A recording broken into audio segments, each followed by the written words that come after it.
Shalom, Javerí, muy buenas noches, bienvenidos a nuestra clase semanal de Introducción al Judaísmo. Hoy terminando el tema de Kashrut con una clase que en mi opinión es la clase más práctica de todas, que se llama Guardando Kasher en un mundo no kasher. Esta es la clase donde yo voy a aterrizar mucho de estos conceptos que hemos aprendido en el tema de Kashrut y aplicarlos a circunstancias difíciles. O sea, por supuesto, la expectativa es que ustedes van a tener casas kasher y que ustedes pues, van a guardar kosher en su casa. Pero, ¿qué pasa en aquellas situaciones inevitables o muy difícilmente evitables en las cuales tenemos que comer por fuera? ¿Cómo podemos preservar lo más posible las leyes de Kashrut sin limitar absolutamente nuestras interacciones sociales y gastronómicas con el mundo exterior?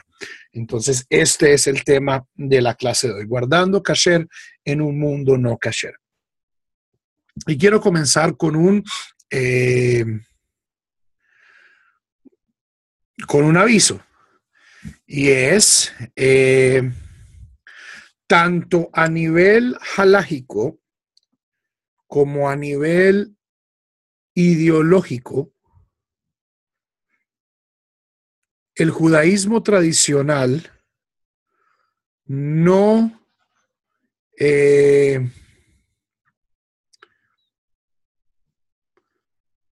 auspicia muchas de estas cosas que vamos a discutir esta noche. Hay casos donde sí. En el Talmud, la situación ideal que se describe es que una persona pues come en la casa, come donde otros judíos que guardan kasher, y la verdad no tiene mayor relación social con el mundo externo que requiera comer por fuera de la casa. Para muchos judíos muy observantes, esta sigue siendo la norma. Es decir, uno come en la casa, uno come donde otros judíos que tengan sus mismas reglas de kashrut o similares, come en establecimientos certificados, come solo comida certificada kosher, dentro de la ortodoxia, dentro de buena parte de la ortodoxia, al menos en lo que es Israel y lo que es los Estados Unidos, esta es en efecto la realidad. Si ustedes quieren asumir kashrut con este nivel de separación, es algo donde la tradición les estaría dando todo, de cierto modo, toda la razón y un buen espaldarazo. Punto seguido. Estas reglas, tal cual están descritas en las fuentes clásicas que han dado origen a esta separación completa en términos de comida, también conllevan una opinión ideológica tremendamente baja del mundo gentil. El Talmud fue escrito en la época romana, donde el comportamiento de la sociedad romana no era particularmente favorable hacia los judíos y por lo tanto buena parte de estas reglas estaban puestas ahí para minimizar el contacto social con las personas no judías. Insisto, muchos judíos siguen insistiendo en que esto es, en efecto, la forma ideal de vivir para un judío. Yo no soy uno de esos judíos. En esto yo me nutro profundamente de la Ilustración, en esto soy un judío moderno, donde me parece que hoy las relaciones con nuestros vecinos no judíos tienen que ser estructuradas de acuerdo a patrones diferentes, a patrones de amabilidad, a patrones de hermandad, a patrones de amistad y mucho más cuando, pues en el caso particular de nosotros, somos conversos y tenemos, espero todos, todavía buenas relaciones con nuestra familia biológica. Entonces, esa noción existente de limitar todas estas relaciones es, en mi opinión, hoy en día no es operante de la misma manera en que lo era en el mundo antiguo. Alguien dejó el micrófono abierto.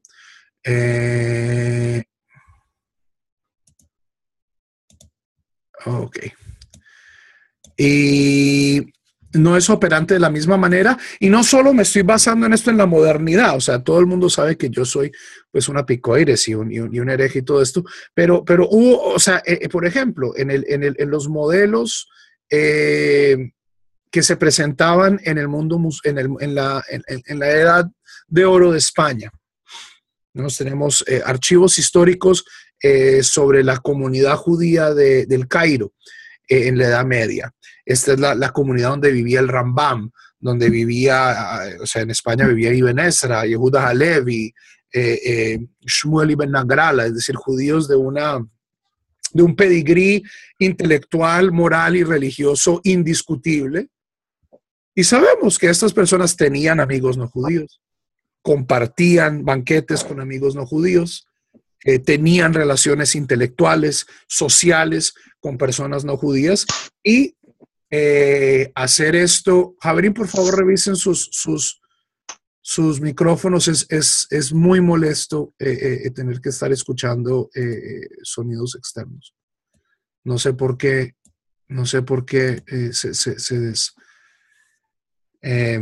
entonces, esto no es solamente una cuestión de la modernidad, sino hay también modelos en el judaísmo tradicional muchísimo más amplios de interacción social y por lo tanto de interacción gastronómica, donde de cierto modo hay que hacer ciertos compromisos, pero en ningún momento romper las reglas de kashrut. Entonces, a eso es a lo que voy hoy en día. Preguntas.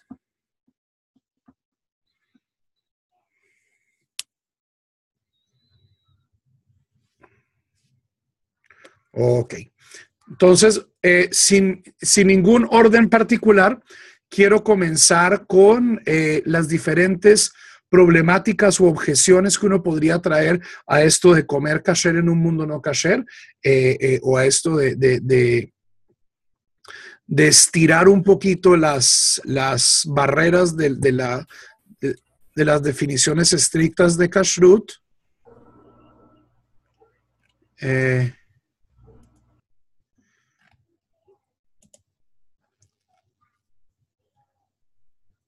Y vamos a comenzar con el tema posiblemente más complicado, que es el tema de Bishul Akum, que ya vamos a ver qué es lo que es.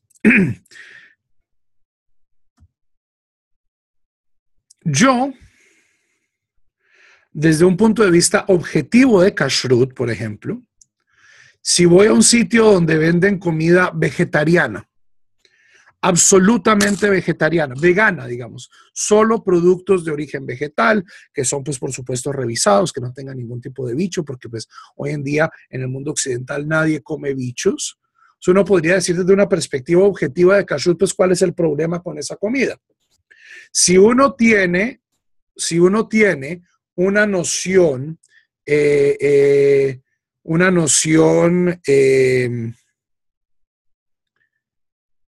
apegada a las fuentes tradicionales de la noción de kashrut, la primera objeción que uno tendría que ir, pero entonces esto es Bishul Akum. ¿Qué es Bishul Akum? Ups.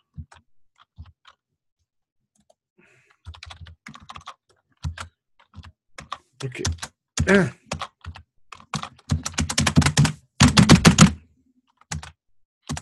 No me quiere cambiar el teclado. Windows es horrible. Windows es... Ok. Bishul Akum. ¿Qué significa Bishul Akum? Significa la cocción de un gentil. Hay una regla en la Gemara que dice que un judío, de acuerdo a las leyes tradicionales de Kashrut, no puede consumir nada que haya sido cocinado por una persona no judía. ¿Ok? Esta es una regla explícita en la Gemara. Bishul Akum. Y aquí uno podría decir, bueno, así puede ser el sitio más vegano, más, ¿cierto? Ahí no hay nada de carne, nada que pueda ser prohibido desde el punto de vista de los implementos. Jamás han tocado carne, jamás han tocado ningún tipo de prohibición. Podría estar prohibido por Bishul Akum. ¿Ok? Entonces, usted como nos viene a decir, rabino, pues que podemos comer ciertas cosas que nos prepara, por ejemplo, nuestra familia no judía. Si los implementos cumplen ciertas características, si los ingredientes cumplen ciertas características. Es decir, si mi mamá me cocina una comida, un sancocho kasher con carne kasher en una olla kasher, ¿no me la puedo comer? Va a haber rabinos que les va a decir, no, no se la puede comer. Y yo quiero aquí decirles por qué sí se la pueden comer. ¿Ok? Hay dos formas, hay dos limitaciones de Bishul Akum. Una que es una limitación tradicional de la misma ley, y es que bajo el rubro de Bishul Akum solo cae comida que pueda subir a la mesa de un rey. Ole al Shulchan Melachim, es decir, la única comida que cae bajo el rubro clásico de Bishul Akum es comida muy elegante. Comida muy elegante. Un café, ¿cierto? Me prepara, llego a donde mi mejor amigo y tiene una cafetera donde solo meten café y pone café. El café, pues el café es café. El café no tiene ningún tipo de aditivo prohibido. Café kasher, ¿cierto? Con sello de kashrut. Si hay tal en los sitios donde hay tal cosa. Y me prepara un café y me lo sirve en una taza desechable. Incluso para aquellos que dicen que Bishul Akum es una norma vigente hoy en día, esa taza de café quedaría exenta. ¿Por qué? Porque pues una taza de café hecha en una cafetera no es comida digna de subir a la mesa de un rey.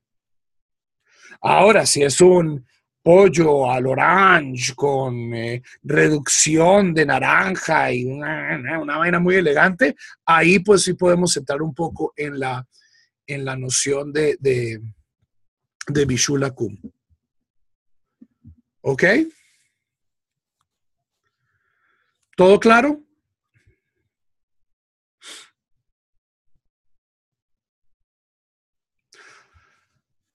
La Gemara, y aquí es donde estamos, aquí ya pasamos un poco a la forma de psiká del movimiento masortí, en cierto modo.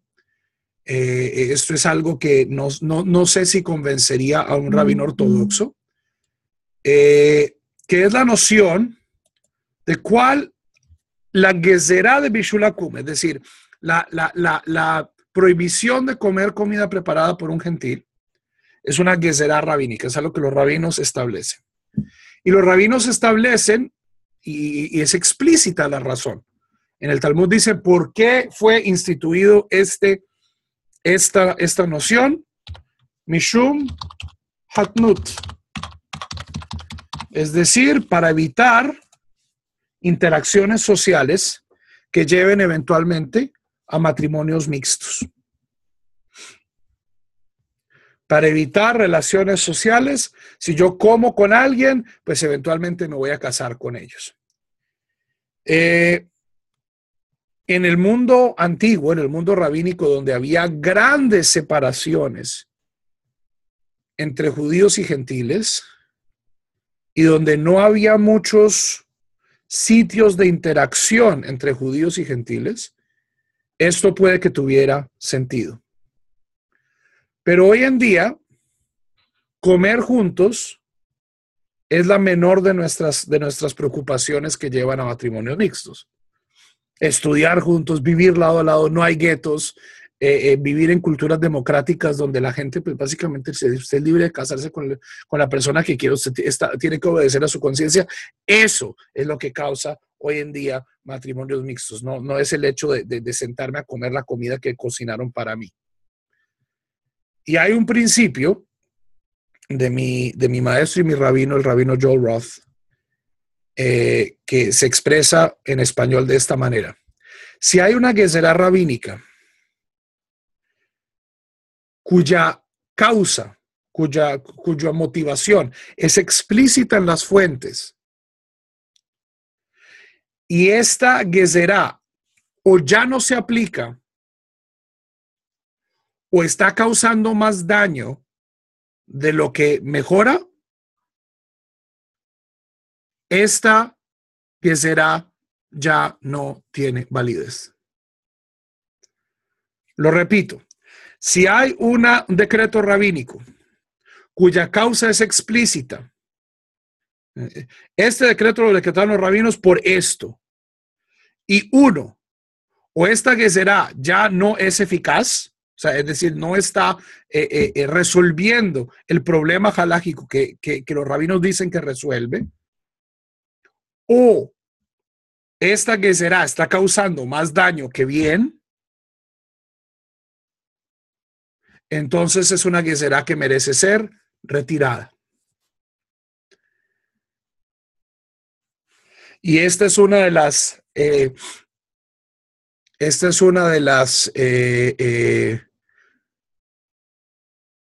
causas de contención y diferencias a nivel halágico entre el mundo masortí y el mundo ortodoxo. ¿Por qué? Porque prácticamente todo el mundo hace esto, pero no todo el mundo está dispuesto a admitir que lo hace. ¿Ok? Hay muchas cosas. Y también hay un grupo particularmente tradicionalista dentro de la ortodoxia que en lo mejor de lo posible tratan de no hacer esto, pero es muy difícil. O sea, Javerim, el tejido halágico, el proceso halágico es una cosa viva. Gezerot del siglo XVI a veces no sobreviven en el siglo XVIII. Gezerot del siglo XVII a veces hoy en el siglo XXI ya simplemente no son operantes. Cambiamos de sociología, cambiamos de gastronomía, cambiamos de la forma en que manejamos, en que nos movemos en el mundo, en las interacciones sociales con otros. Y ciertas cosas comienzan a pasar, a caer en desuso. Y ya sea de facto o de una manera explícita, llega algún rabino y dice, bueno, no tenemos que hacer esta gezerá porque tal y tal y tal cosa. Esto ciertamente los Rishonim, los rabinos de la Edad Media y muchos Saharonim lo hacen. Pero hoy en día, ¿qué piensan muchas personas dentro del ámbito ortodoxo? No podemos, o sea, nosotros no tenemos la misma autoridad de los Rishonim. Dentro del movimiento masortí, a partir de un estudio histórico de cómo ha funcionado el judaísmo a través de los tiempos, este es un derecho que los rabinos contemporáneos podemos invocar. ¿Ok? Entonces, mi rabino no lo pudo haber dicho mejor. Mire, si yo estuviera absolutamente convencido de que tener cocineras judías en la cocina del Seminario Teológico Judío, que es la yeshiva donde él pues administra todos los temas de kashrut, el mashgiach principal, que esto va a prevenir que la gente haga matrimonios mixtos con tratos solo judíos. Pero pues sé que es ridículo, sé que tener una cocinera dominicana y una cocinera norteamericana, no judía, o sea, las razones por las cuales la gente está teniendo matrimonios mixtos no tiene que ver en absoluto con quién cocina la comida.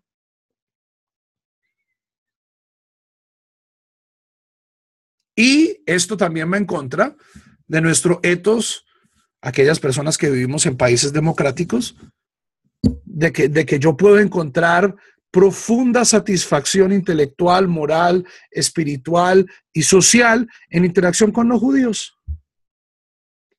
Entonces, por lo tanto, en mi opinión, la noción de Bishul Akum es algo que, primero que todo, en la mayoría de los casos no se aplica, incluso de acuerdo a los criterios estrictos de la halajá original. ¿Por qué? Porque la mayoría de las veces nosotros no estamos comiendo comida digna de ser subida a la mesa de un rey. O sea, nosotros no somos tan elegantes. Y por el otro lado, la Gezerá no está cumpliendo su función. O sea, quien cocina la comida no acaba determinando si yo me caso o no con una persona no judía. Y tanto es esto así que hay un debate dentro del mundo ortodoxo entre sefaradim y ashkenazim al respecto de esto. Los sefaradim son estrictos en esto. Los sefaradim son muy estrictos, los sefaradim tradicionales son muy estrictos en cuestiones de Bishul Akum. Si ustedes van a un restaurante sefaradí en Israel, los cocineros son judíos. Si ustedes van a un restaurante con Ashkaha Ashkenazi en Israel, es muy probable que los cocineros sean no judíos, ya sean árabes o tailandeses o lo que sea. Entonces, entonces, rabino, ¿cómo así? Muy fácil. En la mañana va el mashgiach, que es la persona que revisa la kashrut, y prende los hornos, y prende las estufas. Y ya con eso no es Bishul Akum. Entonces, o sea, en esto, mi opinión, o los sefaradim tienen razón y verdaderamente somos estrictos en esto, porque pues está escrito en la Gemara, o entendiendo un poco la noción de los o sea, pero dígame, ¿en qué modo que el mashgiach vaya por la mañana y simbólicamente prenda las estufas está evitando cualquiera de estas cosas? Es decir, dentro de la práctica ortodoxa ashkenazí ya se muestra que esto, o sea, simplemente estamos así, cumpliendo simbólicamente la gezerá. Ok, o sea, una gezerá no es... no tiene pues el mismo nivel de santidad de una mitzvah. Entre hacer un acto simbólico y no hacerlo, o sea, las consecuencias son las mismas. No sé si me hago entender. ¿Ok? Entonces, esto sobre el tema de Bishul Akum.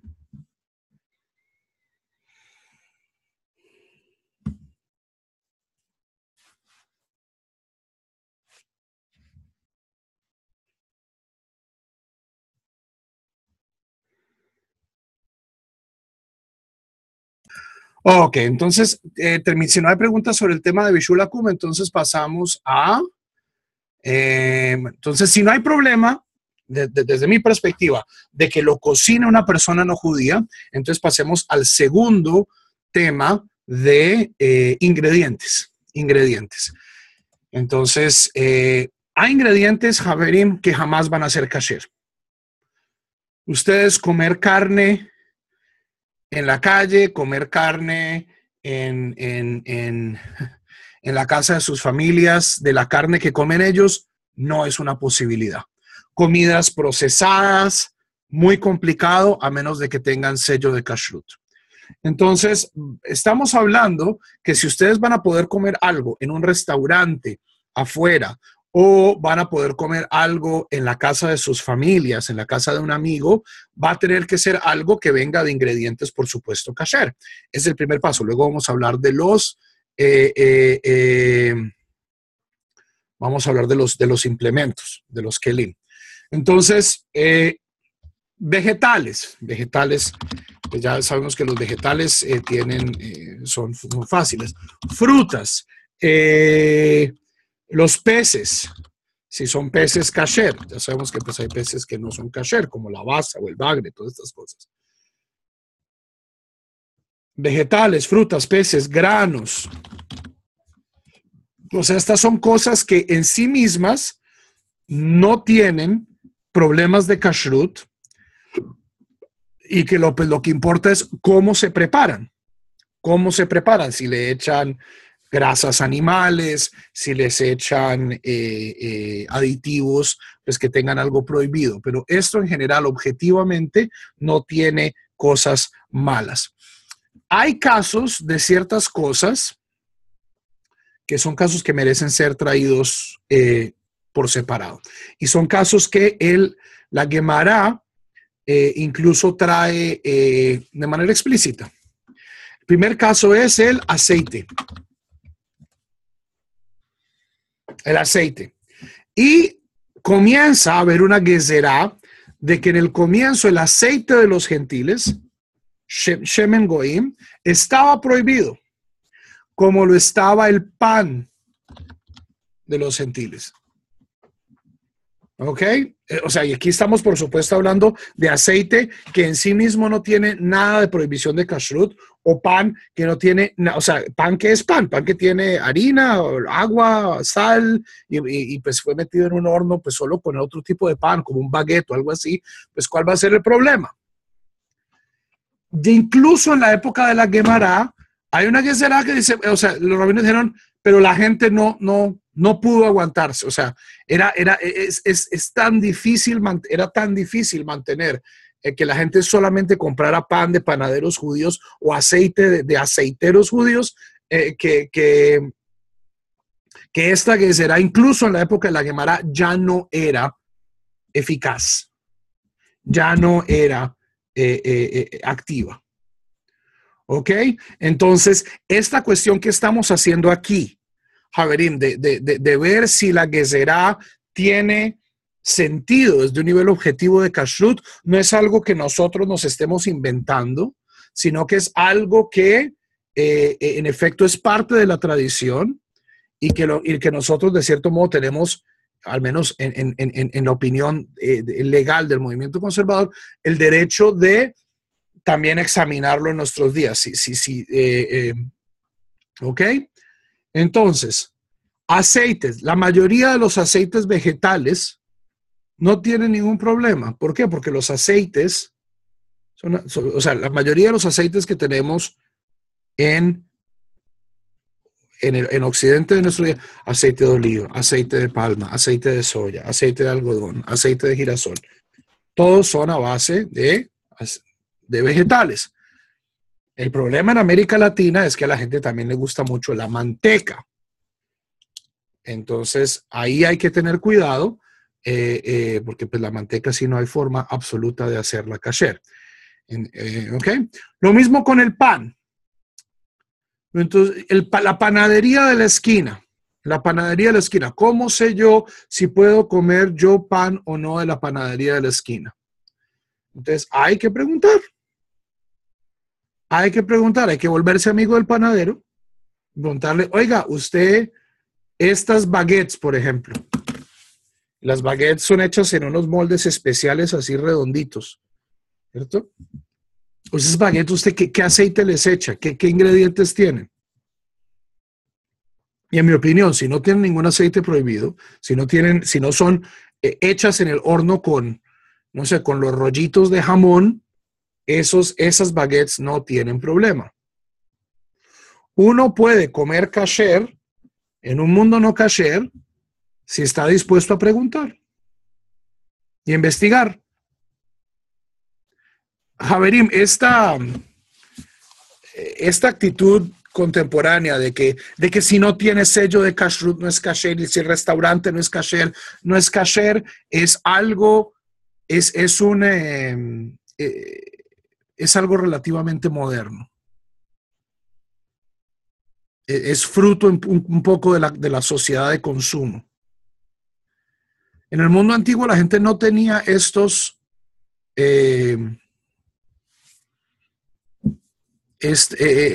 privilegios. La gente, pues, cuando viajaba o si no llevaba su comida, hay una cosa, hay un libro que me encanta, que son los diarios del Hida.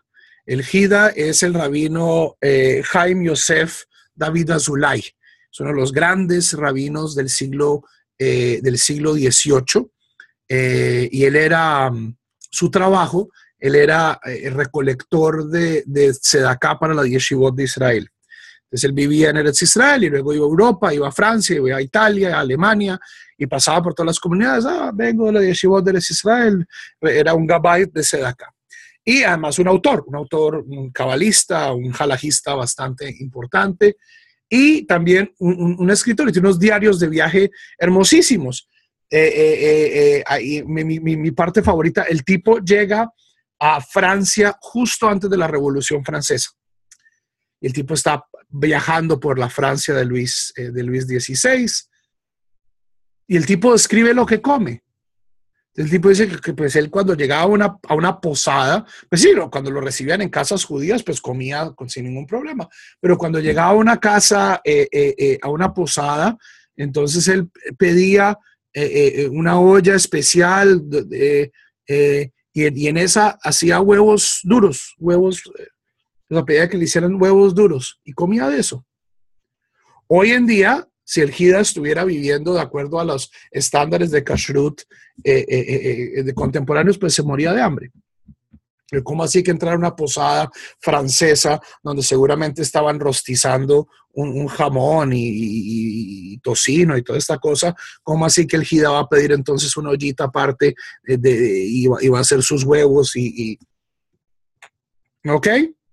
Entonces, por un lado, lo que se ve, o sea, este ejercicio que estamos haciendo hoy puede verse como una reforma de las leyes, pero en muchos sentidos lo que estamos haciendo es tratando de pelar toda esta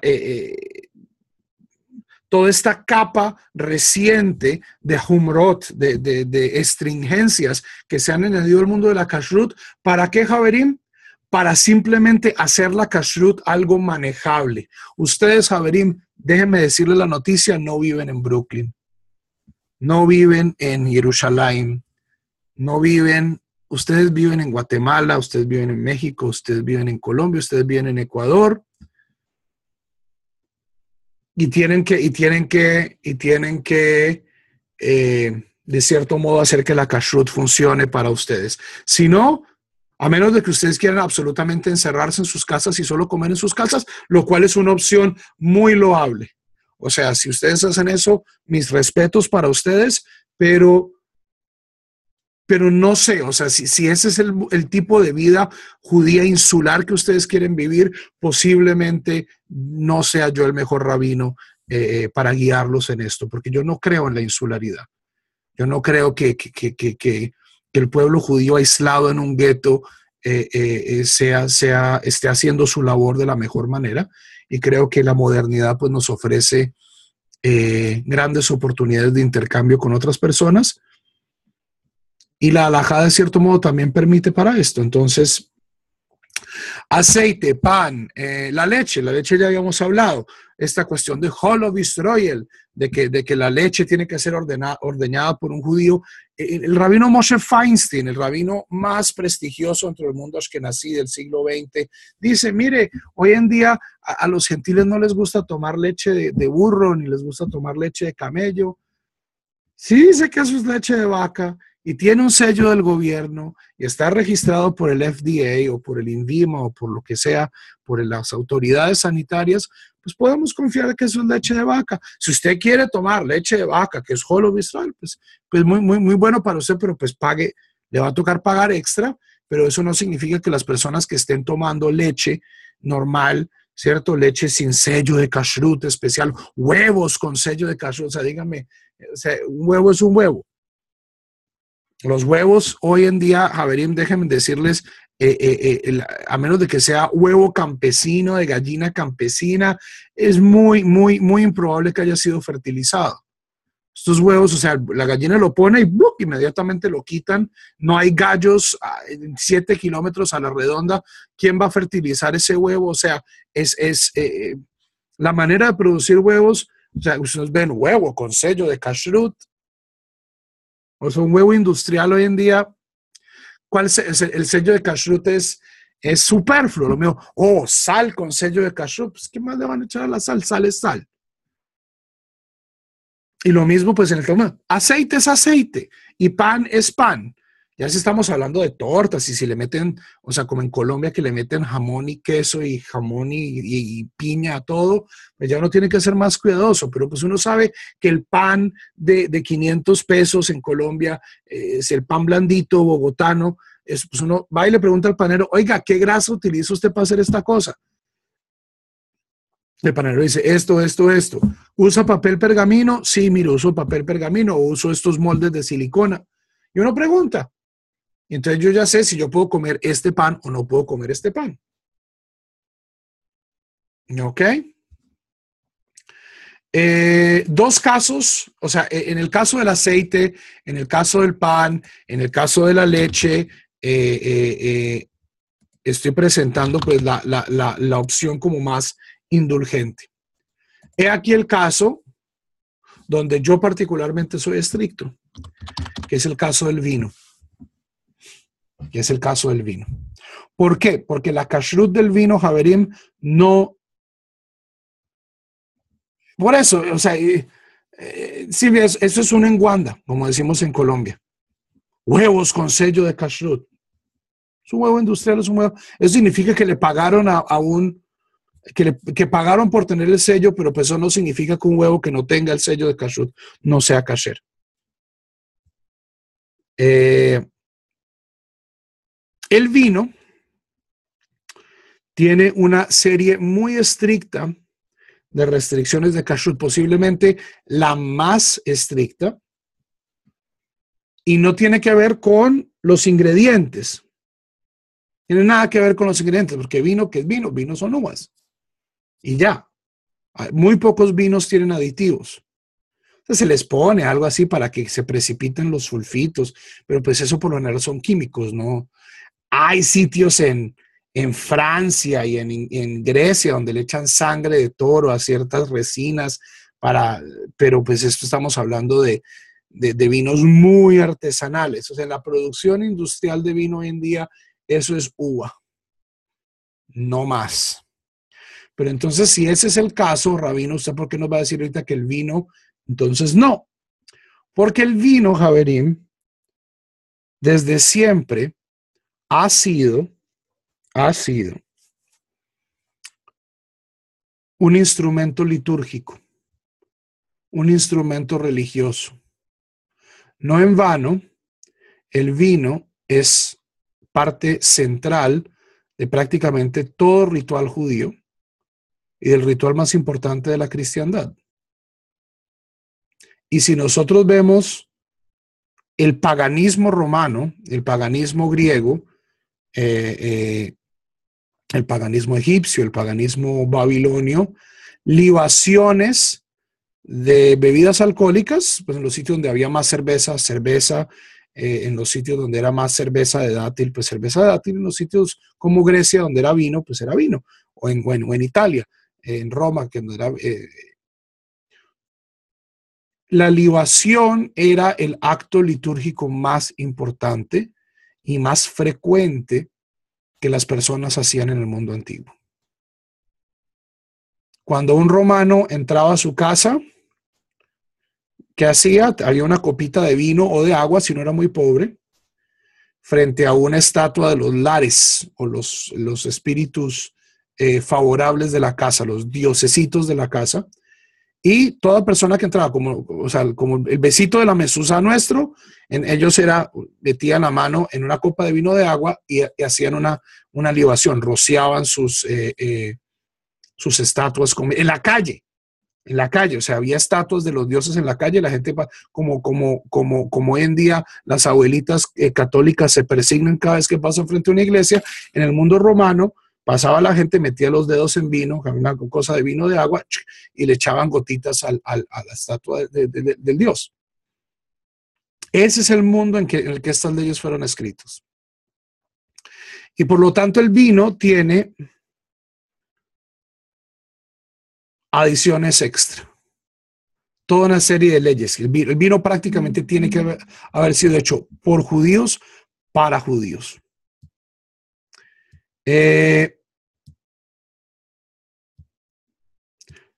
Yo entiendo a mis colegas, y hay colegas en el movimiento Masortí que dicen esto, y no solo esto, ustedes van y revisan, por ejemplo, el Shulchan Aruch, los glosas del Ramá, del rabino Moshe, o sea, esto no es porque, los reformistas, herejes del movimiento, no. El Ramá habla de que hay ciertos vinos moravios, ciertos vinos polacos, que la gente sabe que la gente no los liba y que está permitido beberlos. Siglos, el Ramá. Entonces, a través de la historia ha habido algunos autores que han dicho, bueno, hoy los vinos, pues la verdad no los usamos para libar, pues entonces, pues si el vino es uva y la uva no se le echó nada, sino uva, pues bebamos vino. Esa es una posición legítima dentro del movimiento Masortí. Es una teshuva escrita por el rabino Elliot Dorff, donde él fue y estudió enología en la Universidad de California, en Irvine, que es uno de los sitios, pues al lado de Napa Valley, uno de los sitios de producción vinícola más grande del mundo. Vio cómo en las máquinas, entonces aquí entra la uva, la pisa, chuchuchún, fermenta, cae en la botella. Eso no lo tocó nadie. Eso no lo tocó nadie. Aquí no hubo ninguna posibilidad de que alguien viniera, hiciera una libación a Zeus o lo que sea. Entonces, para el rabino Dorff, estos vinos, o sea, la prohibición de Yain Nesej no se aplica a los vinos producidos industrialmente. Esa es una opción, es la opción del rabino Dorff.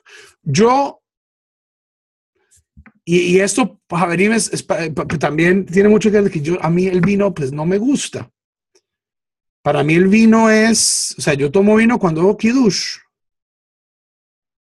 Para mí el vino es kiddush.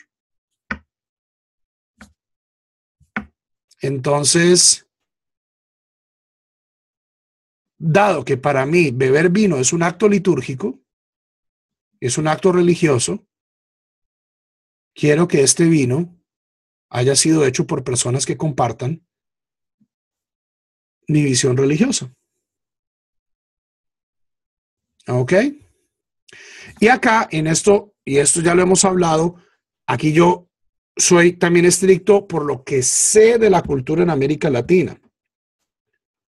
Javerim, en mi opinión, una botella que haya sido abierta y la chorrita de las ánimas purgatorio, las ánimas, esa botella ya quedó prohibida para ustedes. Eso es una libación. Eso es nisuj. Sea vino, sea tequila, sea aguardiente, sea cerveza, eso es una libación. Entonces, yo particularmente soy estricto, yo solo tomo vino que sea kasher y no tomo ningún tipo de otra bebida que haya sido libada a ningún tipo de espíritu.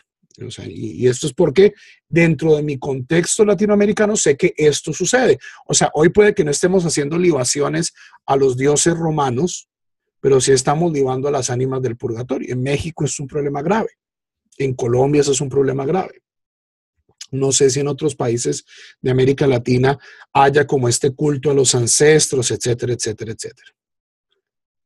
¿Ok? Pregunta sobre el vino.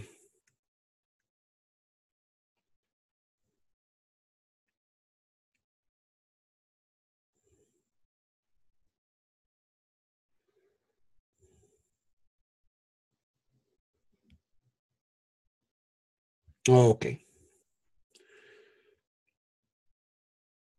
Adelante. Pasemos a el queso. Que el queso es una de las formas vegetarianas. O sea, si uno no va a comer carne, pues que lo hagan sándwich de queso o algo. El queso es una sustitución proteica importante si uno no come carne fuera de la casa o si uno no come carne en general. ¿Cuál es el problema del queso? El problema del queso tiene dos problemas. El primer problema del queso, de acuerdo a la Gemara, es el mismo problema de la leche. Y que en el mundo antiguo yo pues no podía tener certeza de que el queso que me estaban sirviendo era de la leche de un animal kasher. ¿Ok?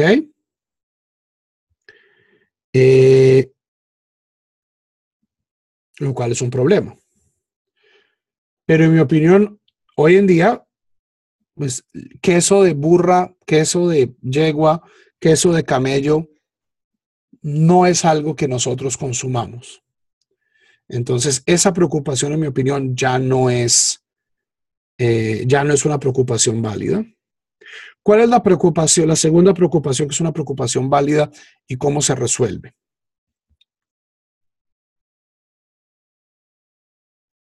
¿Cómo se hace el queso? El queso es leche al cual se le agrega una sustancia que se llama renina.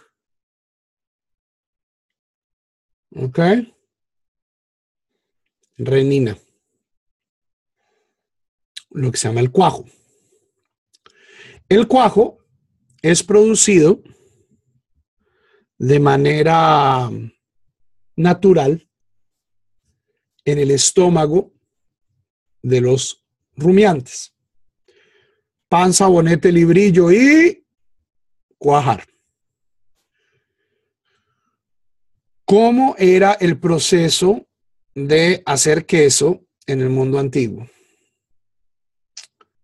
Se sacrificaba una ternera que todavía estuviera mamando, o sea, cuya dieta todavía fuera completamente láctea, se extraía el cuajar y la leche que había tomado la ternerita. Esa leche contiene ya renina, contiene ya cuajo. ¿Ok? Esa es la forma de hacer quesos en el mundo antiguo. Entonces, y con eso se cuajaba litros y litros y litros y litros de leche. ¿Ustedes alguna vez han hecho un queso? El cuajo es un poquitico de queso, un poquito, es una enzima muy potente. Se necesita muy poquita renina para cuajar una buena cantidad de queso.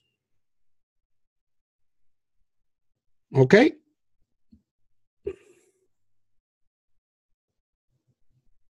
Hay sitios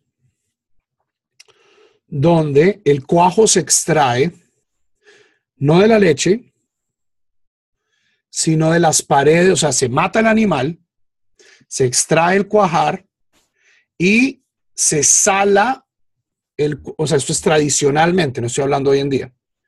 Se sala el cuajo, se sala las paredes del cuajar y de ahí se extrae la renina. ¿Cuál es el problema de esto? Que si yo maté al animal de una manera no kasher, entonces esa panza, ese cuajar es nevelá, tiene el estatus de carne no kasher. ¿Ok? ¿Me siguen? Hoy en día, ¿cómo se hace el queso? Estamos hablando de queso industrial. Queso industrial. No estoy hablando de cómo hacen el queso en el campo, ni cómo hacen el queso en las tribus indígenas de Madagascar. ¿Cómo se hace el queso industrialmente hoy en nuestro mundo occidental? ¿De dónde proviene el cuajo con el que se cuaja? ¿De dónde proviene la renina que se utiliza para hacer el cuajo? ¿De dónde proviene? Proviene de un cultivo. No es sintética. Renina sintética no hay, pero proviene de cultivo. O sea, proviene de... Yo tengo renina y hago más renina. Es enzimática. Eso está miles de generaciones, o sea, eso fue cuajar hace miles de, o sea, no hay pedazo de estómago de vaca metido en la leche. Con base en ese argumento y con base en que la renina ya no es carne, o sea, la enzima que yo saco del cuajar de la vaca, así el pedazo de la vaca sea carne no kasher, porque la vaca, supongamos que la mataron de manera no kasher, la renina ya no es carne. La renina ese es el argumento del rabino Isaac Klein, que es el que escribió la Teshuvá en el movimiento conservador para comer quesos sin sello particular de kashrut. La renina es davar hadash. Es algo nuevo, es un producto químico prácticamente. Eso no tiene sabor a carne, eso no tiene, no tiene ya, no hay una continuidad entre el pedazo de estómago de vaca y la renina enzimática que yo extraigo de ella para considerar que es una mezcla ya sea de nevelá o de basar bejalab. Y con base en eso, el rabino Klein permite consumir quesos industriales, es decir, no estamos hablando del queso que hacen las abuelitas en el campo, quién sabe cómo, no, pues, o sea, y la mayoría de las cosas en el campo, Javerim, el cuajo es una pepita, es como un alcacelser, o sea, eso ya no es, eso no es un pedazo de estómago de vaca, es una enzima, es una aspirina que uno le echa al agua, que uno le echa a la leche. Dice, con base en esto, el rabino Klein dice que uno puede comer queso sin sello particular de kashrut. ¿Por qué? Porque todos los ingredientes en la producción industrial de quesos, al menos en los Estados Unidos, que es pues lo que el rabino Klein tenía acceso, son kasher.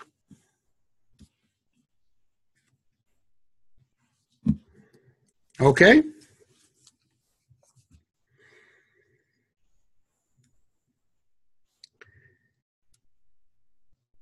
Ahora, hay quesos que tienen, hay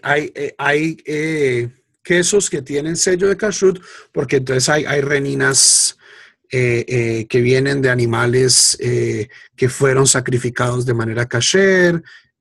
Incluso, Javerim, la renina, o sea, este es el caso en los Estados Unidos, yo sé que pues, no es el caso en México, la renina enzimática que se utiliza en la mayoría de las industrias en los Estados Unidos proviene de una ternera que fue sacrificada por un shohet y por un matarife halal. O sea, esto no afecta el argumento y no afecta el argumento tampoco en México, porque pues la renina ya no es un, o sea, hay dos posibilidades. Si la renina todavía se considera, si el cuajo todavía se considera parte del cuajar, entonces tenemos un problema. Si el cuajo es un producto químico derivado de un pedazo de carne, pero que ya no tiene ninguna de las características oligofrénicas, no oligofrénicas es estúpido. Ese es un uso oligofrénico del lenguaje.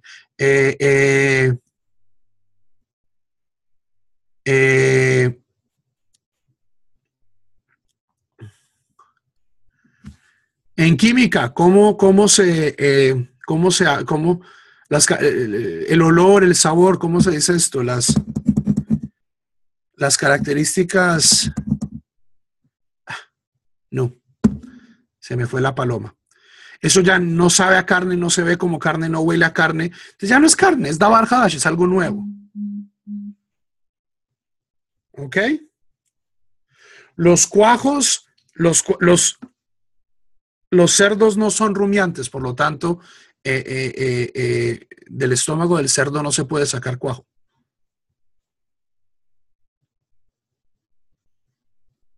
Ese es el problema del cerdo. El cerdo incluso tiene un sistema digestivo más parecido al del ser humano. Y nosotros no producimos cuajo, nosotros no producimos renina, porque no somos rumiantes. Igual el cerdo.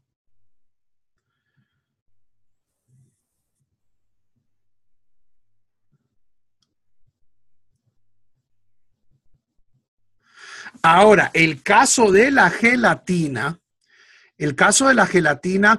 hay personas que argumentan lo mismo con la gelatina. ¿Ok?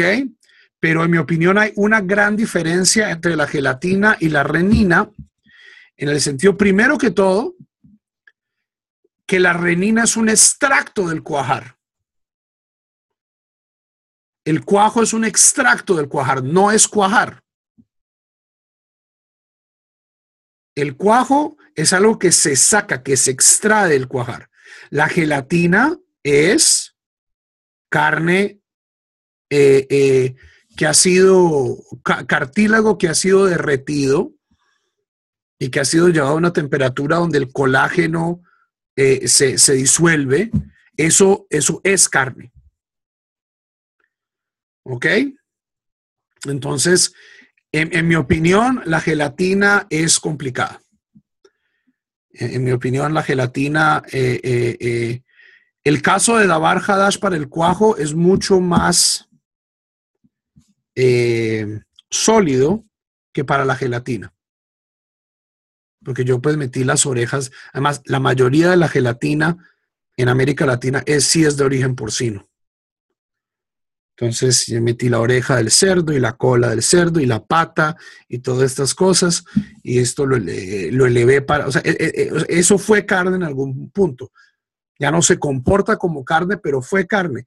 El cuajo es un extracto del cuajar, no es el cuajar en sí mismo. ¿Ok? Si yo le meto un pedazo de cuajar a la leche, no sé si eso haga queso. ¿Ok? Entonces, si pasamos el tema de Bishul Akum y decimos Bishul Akum hoy en día se aplica, si se aplica de una manera muy restringida o no se aplica en general.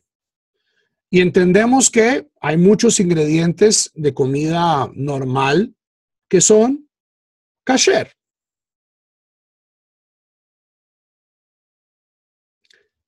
Pasamos entonces al tema de los implementos.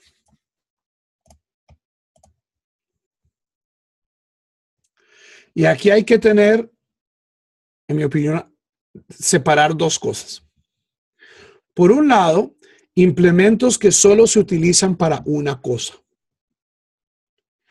Ollas arroceras, a ver. En las ollas arroceras, ¿qué se hace? Arroz. Yo no, o sea, eso tiene un solo uso. Cafeteras, grecas, máquinas para hacer café. Eso tiene un solo uso. Por ahí, y si la cosa que uno mete en ese solo uso es kasher, en mi opinión, uno puede comer de ahí sin problema. Es decir, yo puedo ir y tomarme un café con mi amigo. ¿Por qué? Porque en la cafetera solo hacen café, ahí no van a hacer caldo, ahí no van a hacer consomé, etcétera, etcétera, etcétera. Y si estoy muy preocupado por las tazas y los platos, pues hoy, para bien o para mal, más mal que para bien, o sea, esto nos beneficia como judíos, pero no es muy benéfico para el planeta, pues hay muchas cosas desechables, lo cual resuelve muchos problemas de kashrut. No es lo ideal. En esto yo sí soy bastante partícipe de introducir cuestiones de eco-kashrut.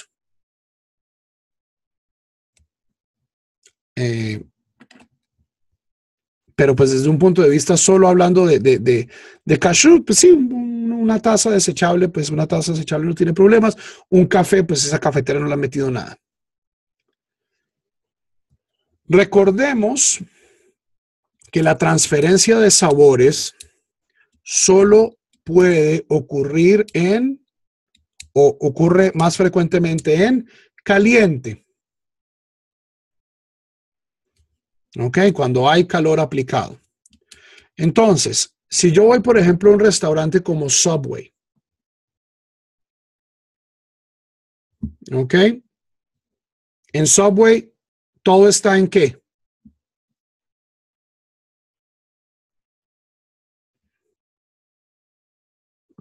En compartimentos individuales de acero inoxidable. Los vegetales ya vienen precortados. El sándwich lo ponen sobre un papel encerado. Un sándwich vegetariano en Subway me ha salvado a mí la vida viajando a los Estados Unidos. ¿Ok?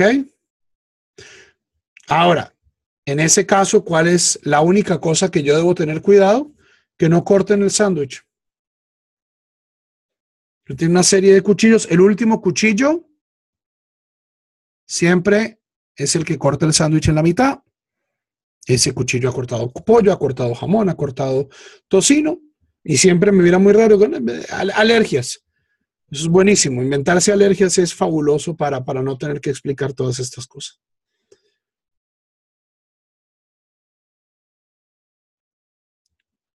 Todo en eso ha estado frío y todos los ingredientes están separados, vienen precortados desde la fábrica y no hay contacto. Esa es una opción. Ahora, ¿qué pasa? Pero es un caso ideal. ¿Qué pasa? Y eso es especialmente, y esto es algo que quiero que ustedes guarden en su caja de herramientas halágicas, pero solo para casos de emergencia. ¿Ok? ¿Qué pasa con comida caliente? ¿Y qué pasa con los instrumentos que van a servir y que van a ser utilizados para hacer comida caliente? Supongamos que los invita su mamá a comer o su abuela. Entonces usted le dice, pero abuela, usted sabe que yo no puedo comer pollo, que no puedo comer carne porque pues es judío. Abuela, un compromiso, hagamos algo vegetariano. ¿Ok? Y la abuelita es tan chévere, es tan buena energía como la abuelita de César, que dice, listo, mijo, le hago algo vegetariano.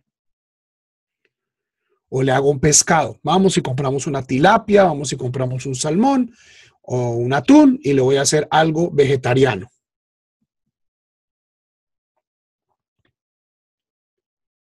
La pregunta es, ¿y las ollas?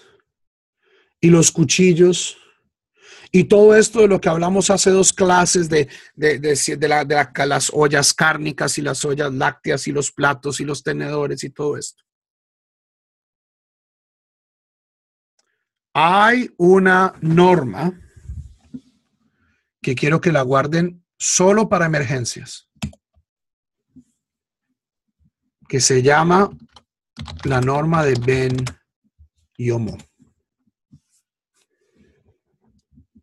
De acuerdo a la halajá, el sabor prohibido, un sabor, ya sea prohibido o permitido, solo subsiste en un kli, es decir, en un recipiente limpio. O sea, mi abuelita cogió una olla e hizo caldo de costilla de cerdo. ¿Ok? Sirvió el caldo de costilla, ¿verdad? Se acabó el caldo, lavó la olla. ¡Pum! Dejó la olla al lado. Comienza el reloj. Tac, tac, tac, tac, tac, tac, tac, tac, tac, tac, tac. El sabor del cerdo, dice la halajá, persiste en esa olla por las próximas 24 horas. Terminadas las 24 horas, terminado un día, Ben Yomo significa miembro del mismo día o dentro del mismo día.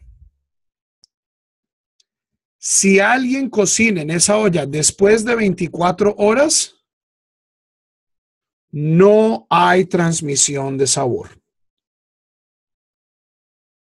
Entonces, si mi abuelita cocinó un caldo de costilla de cerdo, lavó la olla, dejó la olla 24 horas a un lado y luego para agasajarme, para invitarme, para mostrarme su afecto y su amor, coge esa misma olla 24 horas después y hace un arroz vegetariano en esa misma olla,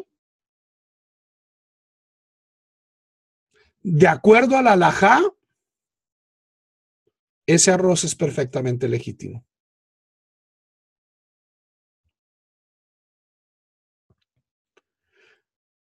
De bediavad. Es decir, esto solo utilícenlo, Javerim. Aquí el principio, y por eso es que esto es lo último que les voy a enseñar hoy. Esta es la regla que a ustedes les va a permitir y es la regla que yo utilizo en mis interacciones familiares. En Colombia, en la casa de mi hermana, yo tengo una ollita de mis ollas, mis cosas, 2, 3 cositas, un plato, un tenedor. Yo me hago mi comida. Mi hermana me quiere hacer un platillo.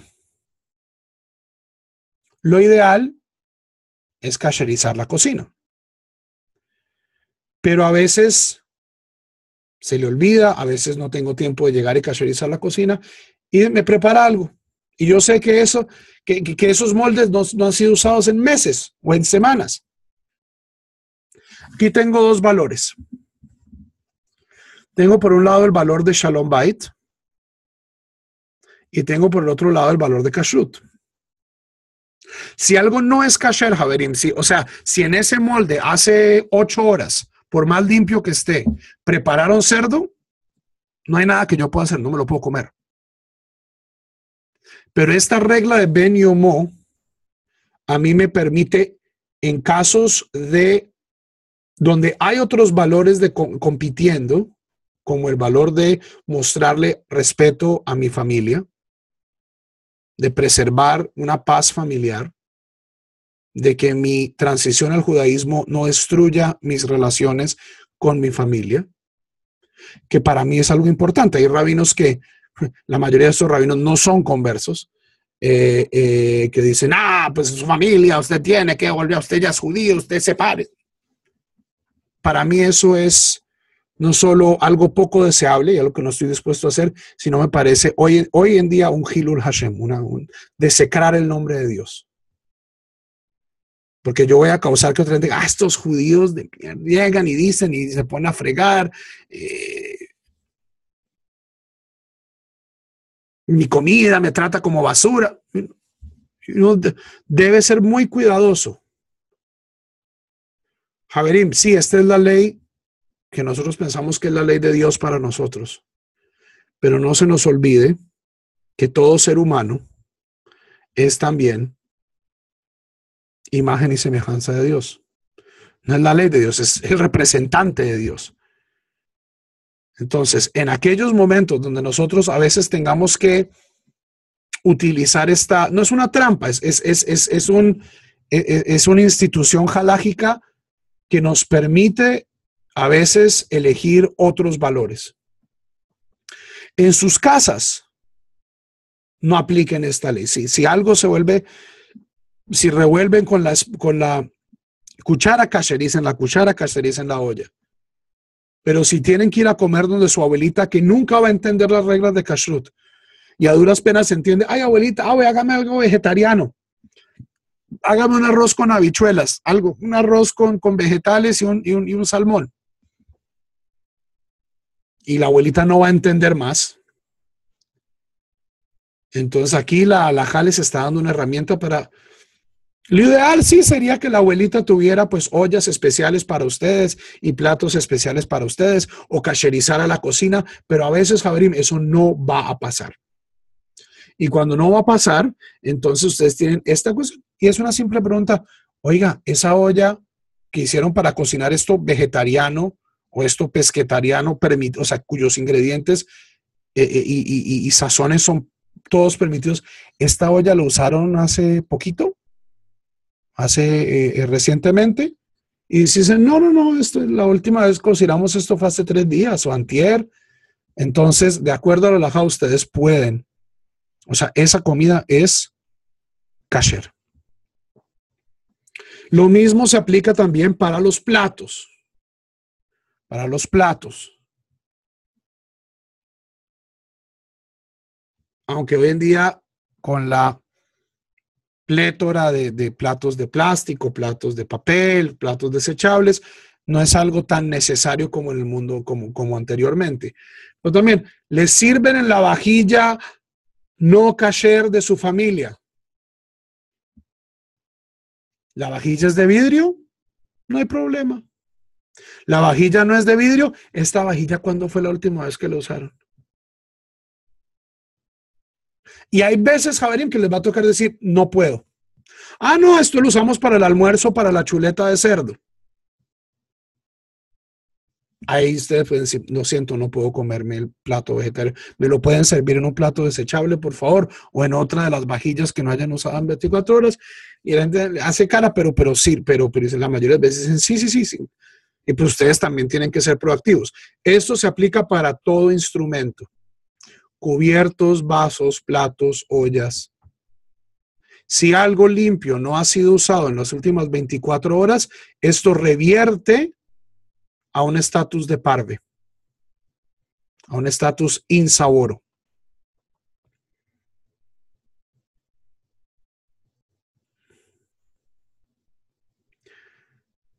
Lo repito, en sus casas, en una casa kasher, ustedes no pueden, no se recuesten en este principio. Este principio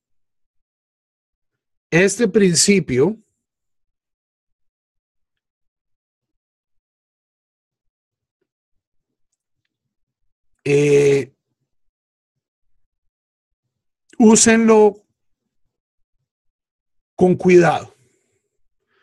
Especialmente es muy útil para preservar buenas relaciones con la familia, buenas relaciones con amigos, que le quieren hacer una atención a uno.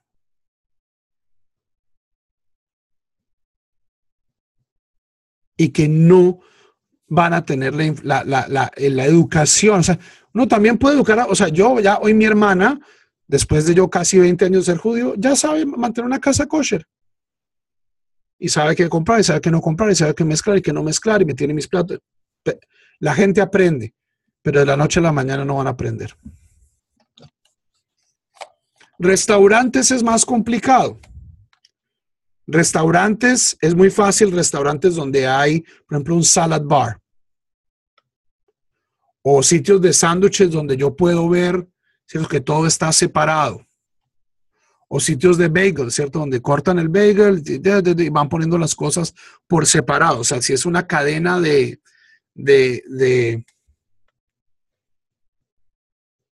yo puedo ver la cocina, donde yo puedo ver si están mezclando cosas. Y en ese caso los restaurantes son mucho más problemáticos, pero en mi opinión no completamente fuera o sea, hay que conocer restaurantes, hay que tener relaciones. O sea, aquí hay un restaurante en Oklahoma, los dueños son judíos, y nos tienen nuestros platos. Tienen platos especiales para nosotros, cubiertos especiales para nosotros, y la chef que guarda kashrut en la casa nos dice, mire, esta pasta, y como son ollas gigantes industriales, mire, esta pasta es completamente vegetariana, en esta olla siempre hacemos la misma pasta, ¿cierto? No hay contaminación de la cosa de carne con esto. Entonces hay 3 o 4 platillos que podemos comer en ese restaurante.